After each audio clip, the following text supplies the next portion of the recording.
Good day mga Lods! Welcome back na naman sa ating panibagong episode mga Lods. For today's videos mga Lods ay nandito tayo ngayon sa ilalim ng karagatan. Bago tayo makarating sa baba, shoutout na tayo kay Master Dave Sumili, Primart Salipdan Vlogger from Sikatuna, Bohol, Skiptron Carlito B. Ocariza Jr.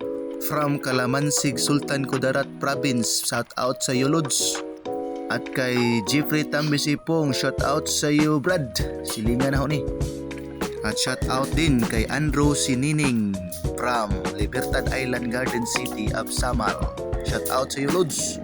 Shout out din kay Janre Garga from Albor, Bohol. Shout out sa iyo Dol.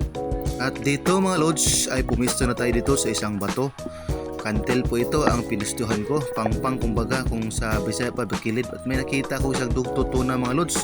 Tinira ko na agad mga Lods at pakatirahin pa ng iba. Ayan, stone shot mga Lods. Ngunit bigla itong gumalaw mga Lods. Akala ko na stone shot. At dinala ko agad ito sa taas mga Lods para tawagin ang aking kasama para makisikan shot. Ngunit sa pag ahon ko mga Lods, biglang gumaan yung lupit ko. Ito'y nakawala mga Lods. Ito ang ganap mga Lods. Panoorin nyo mga Lods, pakinggan nyo mga sinasabi ko Lods. Bisaya lang ito mga Lods.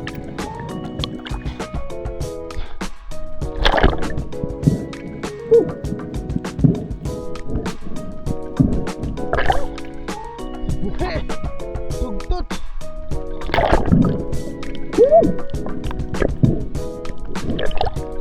Siya ka.